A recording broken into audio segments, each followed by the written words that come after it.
Episode के starting में हम देखते हैं कि जियान गुस्सा होकर लिंग के घर आई होती है। वहाँ लिंग के साथ हुआंग भी होता है। थोड़ी देर बाद तैंग और मिंग्यू भी वहाँ आ जाते हैं। तैंग हुआंग की क्लाइंट होती है, इसीलिए वो उसे कस्टमर की तरह ट्रीट करता है। तैंग ने उसका काम करा था, इसीलिए वो पैसों के बदले उसे गिफ्ट देता है। इससे तैंग को बहुत एम्बेरस फील होता है और वो बिना कुछ कहे वहाँ से चली जाती है। फिर मिंग्यू भी उस पर गुस्सा होकर वहाँ से चली जाती है। अब जियान भी अंदर से ये सारी बातें सुन रही होती है, इसीलिए वो बाहर आकर हुआंग से कहती है कि आखिर तुम्हारी हिम्मत कैसे हुई मेरी फ्रेंड के साथ ऐसा बर्ताव करने की। और फिर वो वापस गुस्सा होकर अंदर चली जाती है। वांग सभी को देखता ही रह जाता है। फिर लिंग उसे कहता है कि मैं देख लूंगा, और फिर वांग भी चला जाता है। इसके बाद लिंग जियान के पास जाता है और उसे समझाता है। इसी बीच उसकी मॉम का भी कॉल आ जाता है। लिंग रिसीव नहीं करता, लेकिन बार बार कॉल करने पर वो अपनी मॉम का कॉल उठा ही लेता है। उसकी मॉम जियान से भी बात करना चाहती थी। जियान बात करने के लिए मना करती है, लेकिन लिंग फोन स्पीकर पर रख देता है और उसे ज़बरदस्ती बात करनी पड़ती है। उसकी मॉम जियान से बहुत अच्छे से बात करती है, लिंग का ध्यान रखने के लिए कहती है। अब जियान को बिल्कुल भी बिलीव नहीं हो रहा था कि उसकी मॉम इतनी बदल गई है। वो लिंग से कहती है कि अगर हम हमारा रिलेशन पब्लिक कर देंगे तो उन्हें अच्छा नहीं लगेगा। फिर वो लिंग से ये भी कहती है कि अगर तुम सिंगापुर में रह रहे होते और तभी मेरी शादी हो जाती तो। लिंग कहता है कि अगर ऐसा हो जाता तो मैं तुम्हारे डिवोर्स होने तक तुम्हारा वेट करता, तुम्हारे बच्चों का ध्यान रखता, या फिर हमेशा के लिए तुम्हारा एक अच्छा ब्रदर बनकर रह जाता। जियान कहती है कि मेरे अलावा भी बहुत सी अच्छी लड़कियां हैं इस दुनिया में। लिंग बताता है कि उसके अंदर अब किसी और स्ट्रेंजर के साथ न्यू रिलेशन बनाने की हिम्मत नहीं बची है। जियान का भी ऐसा ही मानना था। फिर वो उसे हक कर लेता है और जैसे ही किस करने वाला होता है तो जिक्यू वहाँ पर आ जाता है और उन्हें झूठ बोलना पड़ता है कि वो एक गेम खेल रहे हैं। नेक्स्ट डे सभी ब्रेकफास्ट कर रहे होते हैं। मिंग्यू थोड़ी देर से आती है और उसके हाथ में जियान की वही बुक होती है जिसे वो सबसे छुपाया करती थी। वो देखकर जियान का खाना अटक जाता है। मिंग्यू तो जियान के मज़े लेना चाहती थी, इसीलिए वो सबको बता देती है कि ये बुक मुझे जियान के रूम से मिली। जिक्यू को भी याद आ जाता है कि उसे सेम बुक जियान के स्टूडियो में भी मिली थी और उसे ऐसी बुक पढ़ने के लिए डांटने लग जाता है। इस बात को लेकर जियान को मिंग्यू के ऊपर बहुत गुस्सा आता है। मिंग्यू उसे कहती है कि उसे ये बात उन दोनों को पहले ही बता देनी चाहिए, नहीं तो बाद में उनके रिलेशन ख़राब हो जाएंगे। आगे जिक्यू के कैफ़े पर उसकी आंटी लूहोंग आती है। जिक्यू का कैफ़े इतना अच्छा नहीं चल रहा था और वहाँ हाई प्राइस की वजह से बहुत कम कस्टमर्स आया करते थे, इसीलिए आंटी उसे सभी चीज़ों में कम प्राइस करने की एडवाइस करती है। लेकिन जिक्यू इस बात से एग्री नहीं होता। आगे जिक्यू और जियान दोनों साथ होते हैं। जिक्यू जब एटीएम से पैसे निकलवाने जाता है तो जियान को पता चल जाता है कि उसने अपना क्रेडिट कार्ड यूज़ करा है और जिक्यू को पैसों की दिक्कत है। जिक्यू उसे बताता है कि उसने अपने डैड से कभी पैसे नहीं मांगे। उसने अब्रॉड में रहकर खुद काम करके पैसे कमाए और उन्हीं पैसों से अपना कैफ़े खोला था। अब जियान यही बात लिंग को जाकर बताती है कि जिक्यू को पैसों की दिक्कत है और वो तीनों इस बात पर डिस्कस कर रहे होते हैं।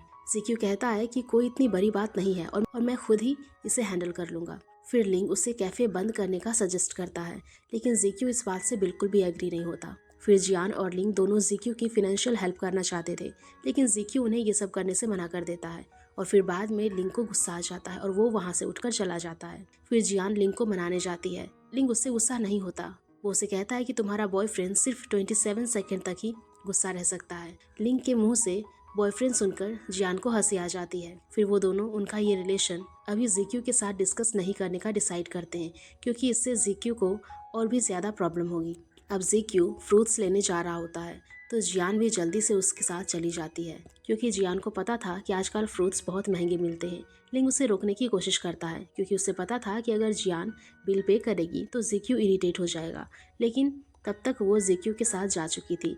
अब वहाँ पर जाकर जब उसका बिल जियान पे कर देती है तो जिक्यू को गुस्सा आ जाता है और उनके बीच बहस हो जाती है, जिससे जियान उससे नाराज़ होकर वहाँ से चली जाती है। अब घर आकर जियान जिक्यू वाली बात मिंग्यू को बता देती है और मिंग्यू भी उसके लिए परेशान होती है। फिर वहाँ तैंग भी आ जाती है और जियान को बताती है कि जब वो रोड पर जिक्यू के साथ बहस कर रही थी तो उसने उन दोनों की बातें सुन ली थी। नेक्स्ट डे जियान के स्टूडियो के सक्सेस के लिए सभी जने एक साथ लंच करने के लिए रेस्टोरेंट में आए होते हैं। जियान की कलीग उनके स्टूडियो के बारे में लेक्चर दे रही होती है, लेकिन कोई भी उसके बातों को सुनने में इंटरेस्ट नहीं दिखा रहा था। सब अपने अपने खाने में बिजी होते हैं।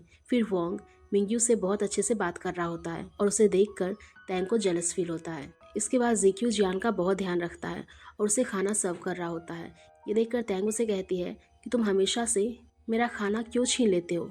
अब उन भाई बहनों का प्यार देखकर जियान की कलीग कहती है कि काश उसके पास भी उसकी इतनी केयर करने वाले भाई होते। उसका बॉयफ्रेंड कहता है कि अगर ऐसे तुम्हारे भाई होते तो फिर तुम्हारे बॉयफ्रेंड को जेलस फील होता। फिर वो कहती है कि अगर मेरे पास ऐसे भाई होते तो मुझे बॉयफ्रेंड की ज़रूरत ही नहीं पड़ती। अब अकेले में वांग उस दिन के लिए तैंग से माफ़ी मांगता है। इससे तैंग का दिल फिर से उसके लिए पिघल जाता है, लेकिन वांग उसे बता देता है कि उसने अपना ट्रू लव ढूंढ लिया है और वो उसी लड़की से प्यार करता है। ये सुनकर तैंग को बहुत बुरा फील होता है, लेकिन फिर भी वो वांग से कहती है कि तुम्हें जल्द से जल्द उस लड़की से ये बात बता देनी चाहिए।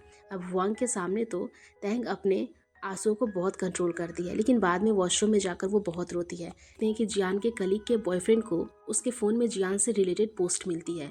उसकी कलीग जियान को इशारा करके मना भी करती है, लेकिन जियान खुद ही कह देती है कि उसे उस पोस्ट के बारे में जानना है। फिर उसका बॉयफ्रेंड वो पोस्ट सभी को शेयर कर देता है। दरअसल थोड़े टाइम पहले जियान ने खुद एक पोस्ट डाली थी जिसमें उसने डिटेल में लिखा था कि उसके दोनों भाइयों ने उसे प्रपोज करा है। ये पोस्ट देखकर सभी शॉक हो जाते हैं और जियान बहुत एम्बेरस फील कर रही होती है। फिर मिंग्यू और तैंग के बीच में छुपकर जियान घर जाती है, लेकिन लिंग और जेक्यू दोनों उसे अपने साथ उनके घर ले जाते हैं। अब मिंग्यू तैंग से कहती है कि मैंने जियान को पहले ही सब क्लियर करने के लिए कहा था, लेकिन उसने मेरी बात नहीं सुनी। तैंग मिंग्यू से नाराज़ हो जाती है क्योंकि उसे भी ये बात पता थी और उन दोनों ने उसे ये बात छुपाई थी। इसके बाद लिंग और जेक्यू दोनों में बहस शुरू हो जाती है। दोनों ही अपने अपने रीजंस बताते हैं जियान को उन्हें क्यों पसंद करना चाहिए।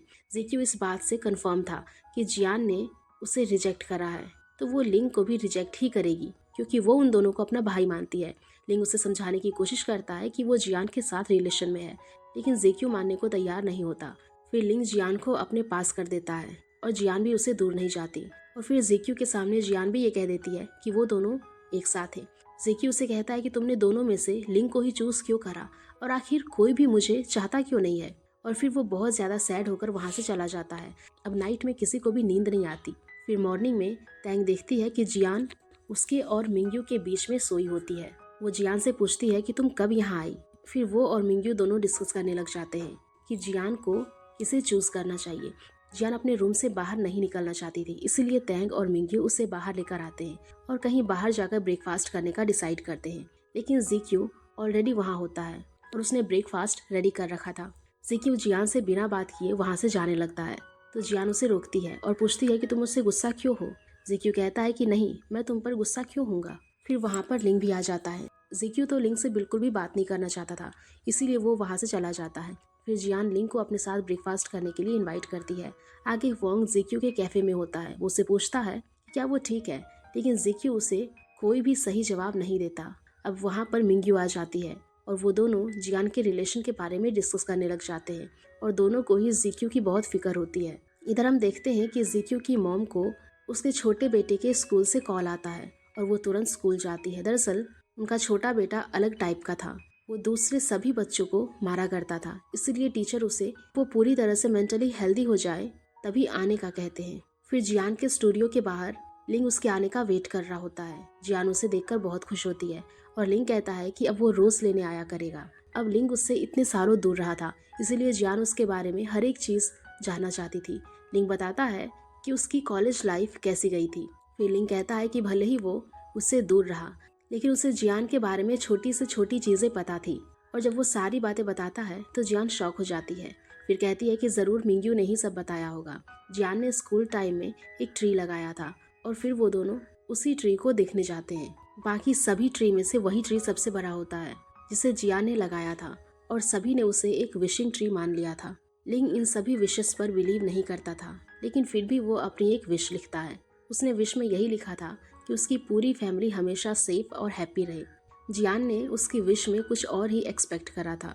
जियान छोटी होती है, इसीलिए लिंग उसे उठा लेता है और फिर किस करता है। जियान को तो वो बहुत कम लगता है, इसीलिए वो अपनी बड़ी बड़ी आंखों से उसे देखने लग जाती है।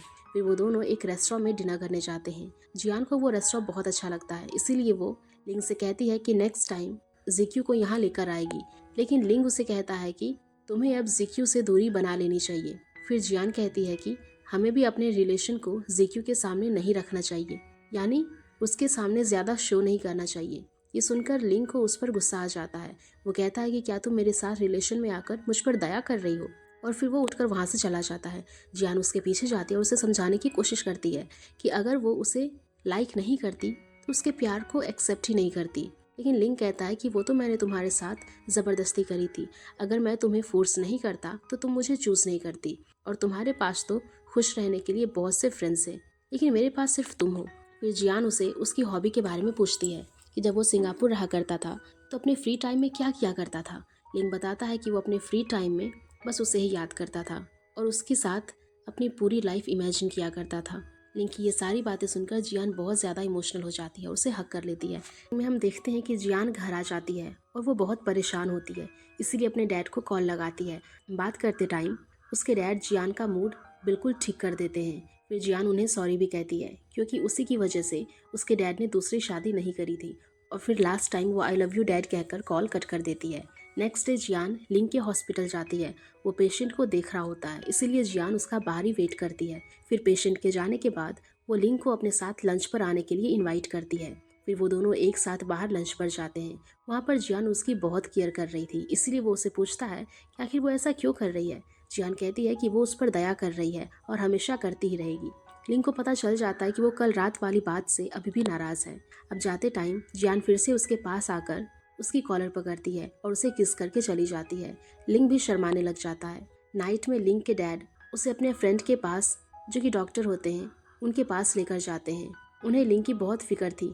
उसे नाइट में नींद नहीं आया करती थी और अब उसकी शादी की भी उम्र हो चुकी थी। अगर लिंग की ये प्रॉब्लम किसी लड़की को पता चलती तो वो उससे शादी भी नहीं करती, लेकिन लिंग को इस बात से कोई चिंता नहीं थी। उसे तो अब लड़की मिल चुकी थी। इधर जियान जिक्यू के आने का वेट कर रही थी। वो कचरा डालने के बहाने से बाहर जाती है। जिक्यू उसे कहता है अपने डोर के पास ही कचरा रख दो, मैं कल मॉर्निंग डाल दूंगा। फिर जैसे ही जिक्यू अपने घर के अंदर जाने लगता है तो जियान उसे रोक लेती है और फिर अपना क्रेडिट कार्ड देने लगती है। जिक्यू को ये बिल्कुल भी पसंद नहीं आता कि कोई उस पर एहसान करे, इसलिए वो उसका क्रेडिट कार्ड उसके घर के अंदर फेंक देता है और कहता है कि मुझ पर दया मत करो और कोई मुझ पर सिंपैथी दिखाए वो मुझे बिल्कुल भी पसंद नहीं। आगे आंटी कियान जियान के डैड की शादी के लिए एक और लेडी को उनसे मिलवाने उनके रेस्टोरेंट में लेकर जाती है। उसके डैड शादी करने से इनकार कर देते हैं। फिर बाद में आंटी कियान से उन्हें पता चलता है कि जियान के कहने पर ही वो उस लेडी को उनसे मिलवाने लाई थी। उन्हें बिल्कुल भी पता नहीं था कि आखिर जियान इस सब में इन्वॉल्व क्यों हो रही है। फिर जियान को लिंग के साथ टाइम स्पेंड करना था, इसीलिए वो आज अपने स्टूडियो नहीं जाती है। वो उसके लिए वाटरमेलन लेकर जाती है और फिर उसे उसकी मॉम के बारे में पूछती है। वो स्टार्टिंग से सब जानना चाहती थी कि जब वो सिंगापुर गया तो उसके साथ क्या हुआ। लिंग उसे पास्ट की बातें बताता है। जब उसकी मॉम हॉस्पिटल में एडमिट थी वो बिल्कुल भी चल नहीं पाती थी और लिंग ही उनका ध्यान रखा करता था। वो उन्हें मसाज किया करता था और अपने हाथों से खाना भी खिलाता था। लिंग को उसकी मॉम के अलावा लिटिल ऑरेंज का भी ध्यान रखना पड़ता था। उसकी मॉम पैरालाइज्ड हो गई थी और इसी वजह से वो अपना कोई काम नहीं कर पाती थी और अपना सारा गुस्सा भी लिंग के ऊपर निकाला करती थी। वो हॉस्पिटल में रहकर बहुत ज़्यादा फ्रस्ट्रेट हो चुकी थी और कभी कभार जब लिंग उन्हें खाना खिलाता तो वो गुस्से में खाना भी फेंक दिया करती थी। फिर जब उसकी मॉम को हॉस्पिटल से घर लेकर आए थे तो वो एक दिन सुसाइड भी करने वाली थी, लेकिन लिंग ने ही उसे ऐसा करने से रोका था। एक दिन तो उसकी मॉम ने गरम गरम पॉरिज भी लिंग के कंधे पर फेंक दिया था और उसके कंधे पर निशान हो गया था। अब लिंग की ये सारी बातें सुनकर जियान बहुत ज़्यादा इमोशनल हो जाती है, क्योंकि पास्ट में लिंग ने अकेले ही बहुत कुछ झेला था। आगे जिक्यू की मॉम अपने फ्रेंड्स के साथ अपने छोटे बेटे को लेकर डिनर करने बाहर आई होती है। फिर जब वो खाना ले रही होती है तो उनका छोटा बेटा कहीं खो जाता है और वो उसे ढूंढने जाती है। तो वो उन्हें जिक्यू के पास मिलता है। जिक्यू को वहाँ देखकर उसकी मॉम शॉक हो जाती है और वो उससे पूछती है कि वो यहाँ क्या कर रहा है और उसके कैफे का क्या हुआ, लेकिन जिक्यू उन्हें बिना कोई जवाब दिए वहाँ से चला जाता है। फिर जिक्यू लेट नाइट जब डस्टबिन में कचरा फेंकने जाता है तो एक डॉग उसका वेट कर रहा होता है। दरअसल जिक्यू हर रोज़ उसे खाने के लिए कुछ दिया करता था, लेकिन आज जिक्यू के पास उसे खिलाने के लिए कुछ भी नहीं होता। जिक्यू जब जाने लगता है तो वो डॉग उसे जाने नहीं देता और फिर जिक्यू उस डॉग को अपने साथ ले जाता है। अब जाते टाइम जियान जिक्यू को देख लेती है और उसके पीछे जाने लगती है, लेकिन जिक्यू उसे इग्नोर करके जाने लगता है। फिर अचानक से जियान मुड़ जाती है, जिससे उसकी आइसक्रीम भी गिर जाती है और वो डॉग आकर उसकी आइसक्रीम खाने लग जाता है। जियान और जिक्यू उस डॉग को घर लेकर जाते हैं और उसे सौंप लगा रहे होते हैं। जियान जिक्यू से बात करती थी तो उसे प्रॉब्लम हुआ करती थी और जब चुप रहती थी तो उसे ऑकवर्ड फील होता था। फिर जियान उसे पूछती है कि आखिर वो कब तक उससे ऐसे ही बात करेगा और क्या सब कुछ ही अकेले हैंडल करेगा। और फिर शादी के बारे में कहती है कि शादी से सिर्फ एक टेम्पोररी फैमिली बनती है और अगर उसमें प्यार नहीं होता तो एंड में जाकर वो शादी टूट जाती है। और फिर उनके पेरेंट्स की शादी का एग्जाम्पल भी देती है। जियान कहती है कि वो उससे बात नहीं करता, इसीलिए उसे बहुत हर्ट होता है और वो अनकंफर्टेबल फील करती है। जीक्यू कहता है कि उसके और लिंग के रिलेशन के बारे में सुनकर वो एकदम से ठीक नहीं हो सकता और उसे थोड़ा दिन चाहिए। जियान पूछती है कि उसे और कितने दिन चाहिए। ये सुनकर जीक्यू को हंसी आ जाती है और जैसे ही लिंग गेट ओपन करता है तो वो डॉग वहाँ से चला जाता है। नेक्स्ट डे तीनों डैड के रेस्टोरेंट में बैठकर खाना खा रहे होते हैं। जियान जब लिंग को एक्स्ट्रा खाना देती है तो जीक्यू उसे देखने लग जाता है। फिर जियान जीक्यू के प्लेट में भी एक्स्ट्रा खाना देती है। इसके बाद जीक्यू उन दोनों के सामने 3 शर्तें रखता है। सबसे पहले ये कि जियान हमेशा फेयर सोचेगी। दूसरी ये कि अगर लिंग को उससे प्रॉब्लम होगी तो जियान को हमेशा जीक्यू की ही साइड लेनी पड़ेगी। और तीसरी, अगर कभी लिंग ने जियान को चीट करा तो वो उसे मारेगा। ये सब सुनने के बाद लिंग उसे कुछ कहने लगता है, लेकिन जियान के रोकने पर वो कुछ भी नहीं कह पाता। आगे जियान के डैड उसी लेडी के साथ शॉपिंग करने आए होते हैं जिसे आंटी कियान ने उनकी शादी के बारे में फिक्स करा था। फिर वो तीनों को इंट्रोड्यूस करवाते हैं और कहते हैं कि इसका नाम मिस जैंग है। फिर जैंग खाना बनाने के लिए किचन में चली जाती है। अब जीक्यू को उनके रिश्ते से प्रॉब्लम होती है क्योंकि जैंग के 2 बेटे और थे और अगर उनकी शादी हो जाती तो जियान को 2 भाई और मिल जाते। लेकिन जियान और लिंग को इस बात से उनके रिश्ते से कोई भी प्रॉब्लम नहीं थी। इसके बाद लिंग अपना और जियान के रिश्ते के बारे में डैड को बताना चाहता था। वो जियान का हाथ भी पकड़ता है, लेकिन डैड को कुछ भी समझ नहीं आता। फिर वो जीक्यू की ओर देखने लग जाते हैं। तब जीक्यू उन्हें कहता है कि उन्हें चिंता करने की कोई ज़रूरत नहीं है। अगर वो संभाल नहीं सकता तो उसकी जगह वो रिप्लेस हो जाएगा। लेकिन डैड को फिर भी कुछ भी समझ नहीं आता और फिर जियान उसे कहती है, आप सब हम पर छोड़ दो, हम सब कुछ हैंडल कर लेंगे। नेक्स्ट सीन में हम टैंग को देखते हैं और उसके पास फोंग की मॉम का कॉल आता है और वो उसे काम के लिए बुलाती है। टैंग बहाना भी बनाती है, लेकिन उसकी मॉम उसकी एक भी नहीं सुनती। फिर टैंग वोंग से मिलने जाती है। वोंग उसे रिक्वेस्ट करता है वो थोड़े दिन के लिए और उसकी मॉम के सामने वो जॉब कर ले, लेकिन टैंग अब और अपनी इंसल्ट नहीं झेल सकती थी, इसीलिए वो उसे मना करके वहाँ से चली जाती है। टैंग जब वहाँ से जा रही होती है तो वोंग ज़बरदस्ती उसका हाथ पकड़कर उसे रोकने की कोशिश करता है और इसी बीच वोंग का फ़ोन नीचे गिर जाता है और टैंग उसके फ़ोन में मिंग्यू का वॉलपेपर देख लेती है। फिर टैंग को पता चल जाता है कि वोंग मिंग्यू को लाइक करता है और वो उससे बहुत गुस्सा होकर वहाँ से चली जाती है। अब घर आने के बाद टैंग अपने रूम में आकर बहुत रोती है। आगे जियान और लिंग एक साथ होते हैं। जियान जीक्यू की फिनेंशियल हेल्प करना चाहती थी और वो इस बारे में लिंग से पूछती है। लिंग उसे बताने से पहले प्ले क्यूट करने के लिए कहता है। फिर जियान उसे किस कर देती है, लेकिन इससे लिंग का मन नहीं भरता और वो उसे किस करने लगता है। लेकिन तभी जियान के डैड वहाँ पर आ जाते हैं। अब डैड को उन दोनों के रिलेशन के बारे में पता चल जाता है। लिंग के जाने के बाद वो जियान से कहते हैं कि उन्हें उनके रिलेशन से कोई भी प्रॉब्लम नहीं है, लेकिन उन्हें लिंग की मॉम की चिंता है और वो कभी भी इस रिलेशन को एक्सेप्ट नहीं करेगी। जियान डैड को बताती है कि अब उसकी मॉम बदल चुकी है और उन्होंने लास्ट टाइम मुझसे भी अच्छे से बात करी थी। फिर वो अपने डैड को उनकी शादी के बारे में सोचने के लिए कहती है। इधर मिंग्यू अपने सपने और उसकी मॉम के सपने के बीच फंस चुकी थी। वो अकेले में अपने सपने के बारे में सोचा करती थी, लेकिन जैसे ही उसकी मॉम का कॉल आया करता था वो उनकी दी हुई बुक्स को खोलकर पढ़ने का नाटक करने लग जाती थी। मिंग्यू अपनी लाइफ से बहुत परेशान हो चुकी थी, इसलिए वो गुस्से में सारा सामान फेंक कर रोने लग जाती है। अब जीक्यू जहाँ अपनी न्यू जॉब कर रहा था उस जगह पर जियान और लिंग उसे फॉलो करते हुए वहाँ तक पहुँच जाते हैं, लेकिन वो दोनों पकड़े जाते हैं। वो दोनों जीक्यू की फिनेंशियल हेल्प करना चाहते थे और इस बार जीक्यू को समझाने पर वो भी मान जाता है। इधर जीक्यू की मॉम अपने छोटे बेटे के साथ जियान के डैड से मिलने आई होती है। वो जियान के डैड को बताती है कि जीक्यू के डैड का भी एक छोटा बेटा है और जीक्यू अभी किसी एक दूसरे रेस्टोरेंट में काम भी कर रहा है। फिर जीक्यू की मॉम जीक्यू के डैड यानी उनके एक्स हस्बैंड को कॉल लगाकर जीक्यू के बारे में पूछती है कि आखिर जीक्यू को पैसे की ज़रूरत क्यों है। फिर उन्हें पता चलता है कि बहुत पहले जीक्यू के डैड ने उसके साथ अपने सारे रिश्ते तोड़ दिए थे। उसके डैड साफ कह देते हैं कि उन्हें अब जीक्यू की कोई ज़रूरत नहीं है। फिर जब जियान के डैड को जीक्यू की सच्चाई के बारे में पता चलता है कि उसने कितना फेस करा और अभी भी वो कर ही रहा है, तो वो सारा इल्ज़ाम अपने ऊपर ले लेते हैं और कहते हैं कि मैं कुछ भी नहीं कर पाया। फिर जीक्यू की मॉम कहती है कि ऐसा कुछ भी नहीं है और उन्हें मोटिवेट करती है। आगे जीक्यू के पास उसके डैड का कॉल आता है। उन्होंने जीक्यू के अकाउंट में पैसे डाल दिए होते हैं। जीक्यू को ये देखकर बहुत गुस्सा आ जाता है और फिर से उनके अकाउंट में पैसे डालने के लिए कहता है। उसके डैड फिर से उससे ली फैमिली को छोड़कर अपने पास आने के लिए कहते हैं और ये भी बताते हैं कि उसकी मॉम का उसे कॉल आया था और उन्होंने जीक्यू के खातिर उनके साथ झगड़ा करा। अब ये सारी बातें सुनकर जीक्यू का दिमाग खराब हो जाता है और उसका सिर घूमने लग जाता है। तभी वहाँ पर जियान आती है और जीक्यू गुस्से में अपना फ़ोन फेंक कर बाहर चला जाता है। अब जियान के साथ बाकी सभी जीक्यू को ढूंढने के लिए निकल जाते हैं। फिर लिंग मिंग्यू और तैंग को घर जाने के लिए कहता है। जियान ये बात अपने डैड को भी कॉल करके इन्फॉर्म कर देती है। इधर जीक्यू अपनी मॉम के सलून के बाहर आकर जोर जोर से चिल्लाता है और फिर वहीं नीचे बैठकर रोने लग जाता है। फिर वहाँ जियान और लिंग भी आ जाते हैं। जियान जीक्यू की बहुत ज़्यादा केयर करती थी, इसीलिए जीक्यू उसे टाइटली हग कर लेता है। जीक्यू को ढूंढते ढूंढते वहाँ जीक्यू की मॉम, उसके छोटे बेटे के साथ और जियान के डैड भी आ जाते हैं। अब वो तीनों बाहर बैठे होते हैं और जीक्यू अकेले में अपनी मॉम से बात करता है। जीक्यू अपनी मॉम से कहता है कि आपने ही कहा था कि अब हमारे बीच कोई रिश्ता नहीं है, फिर आप मेरे मैटर में दखल क्यों दे रही हो? और मुझे किसी से भी भीख मांगना पसंद नहीं है, क्योंकि मैं खुद मेहनत कर रहा हूँ और मैंने किसी का भी बुरा नहीं चाहा था। फिर भी लास्ट में मेरे साथ ही बुरा क्यों होता है? फिर वो रोते हुए ये भी कहता है कि मैं अपना बेस्ट दूंगा और अपने डैड और जियान को हमेशा खुश रखूंगा।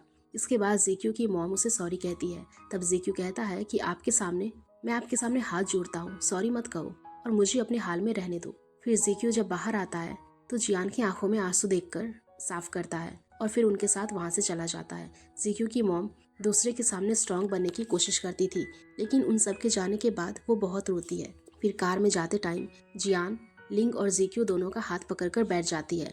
नाइट में जियान जीक्यू के रूम में एक नोट डाल देती है। फिर जब जीक्यू सुबह उठकर उस नोट को देखता है तो उसमें सभी की एक साथ खाना खाते हुए फैमिली फोटो बनी होती है और उसे देखकर वो बहुत खुश हो जाता है।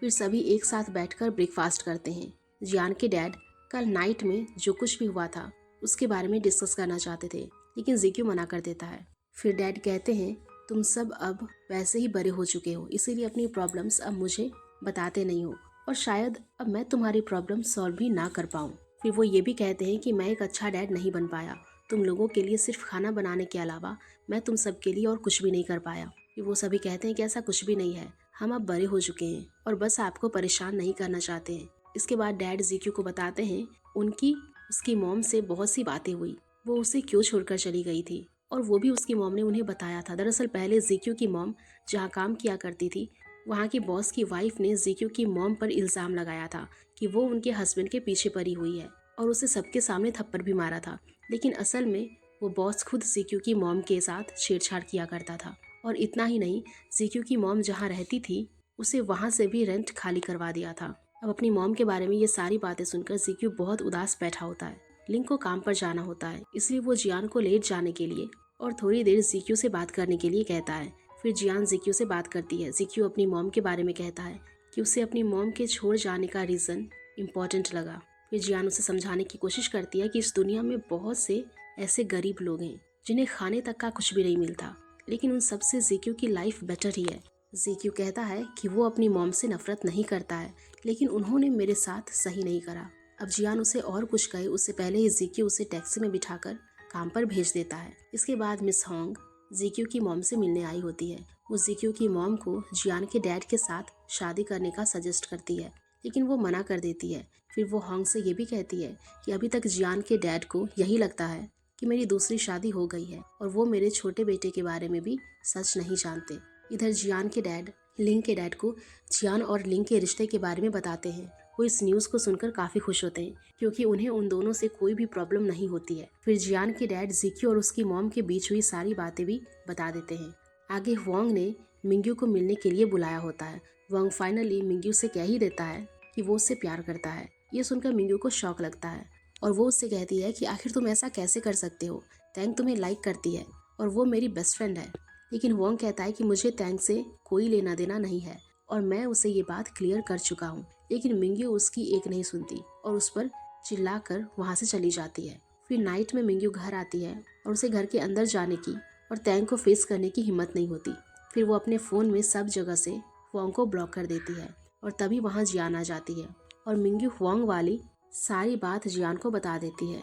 जियान कहती है कि इसमें तुम्हारा कोई भी फॉल्ट नहीं है और आज वैसे भी तैंग अच्छे मूड में है क्योंकि उसे फिल्म में रोल मिला है। फिर जियान ज़बरदस्ती मिंग्यू को अपने साथ घर ले जाती है एंड इसी के साथ ये एपिसोड यहीं पर ख़त्म हो जाता है। तो गाइस, अगर आप लोगों को ये एपिसोड पसंद आई होगी तो प्लीज़ वीडियो को ज़रूर लाइक करिएगा एंड नेक्स्ट एपिसोड के लिए हमारे चैनल को ज़रूर सब्सक्राइब कर लें। Thank you.